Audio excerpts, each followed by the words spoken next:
வணக்கம். நீங்கள் இணைந்திருப்பது உதயன் டிஜிட்டல் வலையொலியின் காலை நேர செய்திகளுடன்.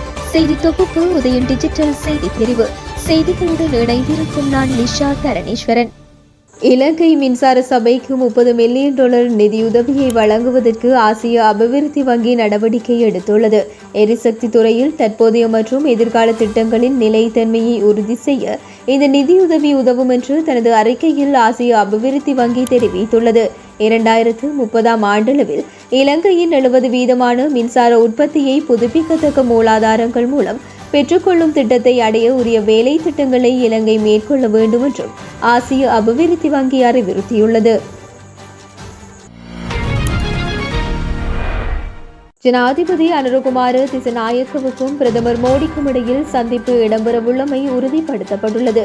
ஜனாதிபதி அனுரகுமார திசாநாயக்க தனது முதலாவது வெளிநாட்டு பயணமாக எதிர்வரும் 15ஆம் தேதி இந்தியாவுக்கு செல்லவுள்ளார். இந்த விடயம் ஏற்கனவே உறுதிப்படுத்தப்பட்டிருந்தாலும் அவர் பிரதமர் மோடியை சந்தித்து பேச்சு நடத்துவாரா என்பது தொடர்பில் உறுதியான தகவல்கள் எவையும் வெளியிடப்படவில்லை. இந்த நிலையிலேயே எதிர்வரும் 15ஆம் தேதி இடம்பெறவுள்ள இந்த பயணத்தின் போது இந்திய பிரதமர் மோடி குடியரசுத் தலைவர் திரௌபதி முர்மு மற்றும் உயர்மட்ட அதிகாரிகளுடன் ஜனாதிபதி அனுர சந்திப்பில் ஈடுபட உள்ளார் என்று அமைச்சரவை பேச்சாளரும் அமைச்சருமான நலிந்த ஜெயதிச உறுதிப்படுத்தியுள்ளார்.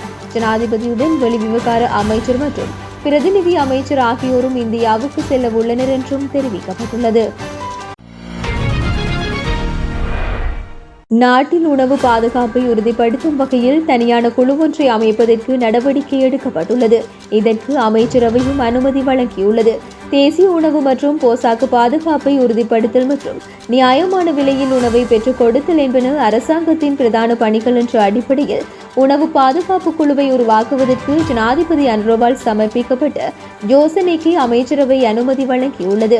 நாட்டுக்குள் உற்பத்தி செய்யக்கூடிய அனைத்து உணவு வகைகளையும் உள்நாட்டில் உற்பத்தி செய்தல், குறைந்தபட்சம் 3 மாதங்களுக்கு போதிய உணவு இருப்பை உறுதிப்படுத்தல், நாட்டில் உள்ள உணவு தொகை தொடர்பில் தகவல் கட்டமைப்பொன்றை நடத்தி செல்லல், உணவு பாதுகாப்புக்கு தேவையான உற்பத்திகள், களஞ்சியம், விநியோகம் ஆகிய விடயங்களுக்காக தனியார் துறையின் பங்களிப்பையும் பெற்றுக்கொண்டு பயனுள்ள வேலை திட்டத்தை முன்னெடுத்தல் என்பனவே இந்த குழுவின் முதன்மை பணிகளாகும்.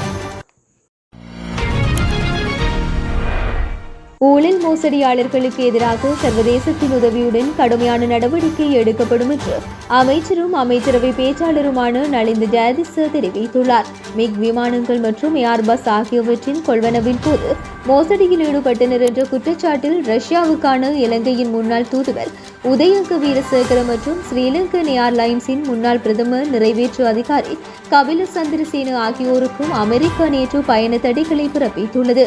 இந்த தீர்ப்பை வரவேற்றுள்ள அமைச்சரவை பேச்சாளரான நலிந்த ஜெயதிச மேலும் தெரிவித்ததாவது: கடந்த ஆட்சி காலங்களில் ஊழல் மோசடிகளில் ஈடுபட்டவர்களுக்கு எதிராக சட்ட நடவடிக்கை எடுக்கப்படும் என மக்களுக்கு வழங்கிய வாக்குறுதிகளை நிச்சயம் நாம் நிறைவேற்றுவோம். விசாரணைகளை மேற்கொள்ளும் போது ஊழல்வாதிகள் கூச்சல் எடுக்கின்றனர். அந்த கூச்சலுக்கு அச்சம் அடைப்பவர்கள் நாங்கள் அல்லர். உதயங்க வீரசேகர மற்றும் கபில சந்திரசேன ஆகியோருக்கு விதிக்கப்பட்டுள்ள தடைகள் நமது விசாரணையை இலகுபடுத்தியுள்ளன. தாம் ஊழல்வாதிகள் அல்லர் என்று தெரிவித்தவர்கள் தற்போது எவ்வாறான கருத்துக்களை வெளிப்படுத்த உள்ளனர் என்று கேட்க விரும்புகின்றேன். அரசாங்கம் என்ற ரீதியில் இவர்களுக்கு எதிராக கடுமையான முறையில் சட்டம் நடைமுறைப்படுத்தப்படும். கடந்த காலங்களில் தம்மை நிரபராதிகள் என நிரூபிக்க முற்பட்டவர்களுக்கு அமெரிக்க இராஜாங்க திணைக்களத்தின் தீர்ப்பு சிறந்த பாடமாகும் என்றார். மின்கட்டண திருத்தம் தொடர்பில் இலங்கை மின்சார சபை முன்வைத்த பரிந்துரைகள் மீளாய்வு செய்யப்படுவதுடன் மின்கட்டண திருத்தம் தொடர்பான இறுதி தீர்மானம் ஜனவரி மாதம் 3வது வாரத்தில் இறுதி செய்யப்படும் என்று இலங்கை பொது பயன்பாடுகள் ஆணைக்குழு தெரிவித்துள்ளது.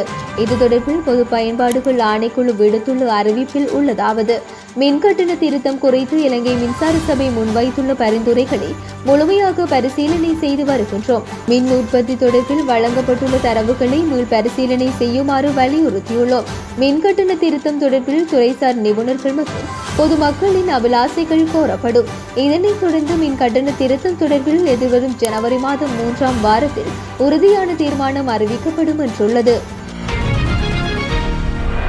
இந்த அரசாங்கத்தின் காலத்தில் தமது பிரச்சினைகள் தீர்க்கப்படும் என மக்கள் நம்பிக்கை வைத்துள்ளனர் என வடக்கு மாகாண ஆளுநர் வேதநாயகன் பிரிட்டன் தூதரகத்தின் சமாதானத்தை கட்டியெழுப்புதல் மற்றும் மனித உரிமைகளுக்கான முதல்நிலை செயலர் ஹென்றி டொனைட்டிடம் தெரிவித்தார். வடக்கு மாகாண ஆளுநர் செயலகத்தில் நேற்றைய தினம் காலை இடம்பெற்ற சந்திப்பின் போதே ஆளுநர் மேற்கண்டவாறு கூறினார்.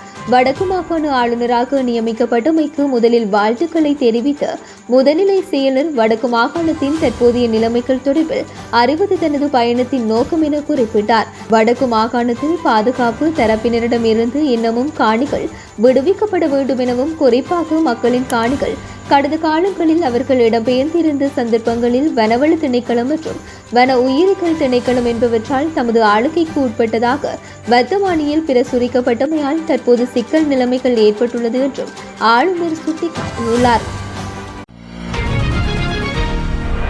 நாடாளுமன்ற உறுப்பினர் ராமநாதன் அர்ச்சுனா மீண்டும் யாழ் போதனா மருத்துவமனைக்குள் குழப்பம் விளைவிக்க வருவாரின் வாசலிலேயே வைத்து பாதுகாப்பு உத்தியோகத்தர்களால் அவர் போலீசாரிடம் ஒப்படைக்கப்படுவார் என்று யாழ் போதனா மருத்துவமனையின் பணிப்பாளர் மருத்துவர் தங்கமுத்து சத்தியமூர்த்தி தெரிவித்துள்ளார். நேற்றைய தினம் இடம்பெற்ற ஊடகவியலாளர் சந்திப்பின் போதே அவர் மேற்கண்டவாறு குறிப்பிட்டார்.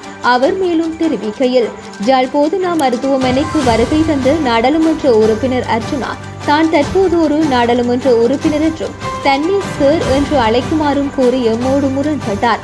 அவரை சார் என்று அழைக்க முடியாது என்று பதில் அளித்ததற்கு என்னை யாழ் போதனா மருத்துவமனையின் பணிப்பாளர் பதவியில் இருந்து அகற்றுவேன் எனவும் நாடாளுமன்றத்திற்கு அழைத்து கேள்வி கேட்பேன் என்றும் கூறியுள்ளார். அத்துடன் என்னை வெளிநாட்டுக்கு தப்பி செல்லுமாறும் கூறியுள்ளார். அத்தோடு யாழ் போதனா மருத்துவமனைக்குள் உள்நுழைந்து நாடாளுமன்ற உறுப்பினர் அர்ச்சுனா குழப்பம் விளைவிப்பதற்கு இடமளிக்க முடியாது. மீண்டும் ஒருமுறை அவர் யாழ்ப்பாணம் போதனா மருத்துவமனைக்குள் குழப்பம் விளைவிக்க முற்படுவாராயின் அவர் வாசலிலேயே வைத்து தடுத்து நிறுத்தப்பட்டு பாதுகாப்பு உத்தியோகத்தரால் போலீசாரிடம் ஒப்படைக்கப்படுவார் என தெரிவிக்கப்பட்டுள்ளது.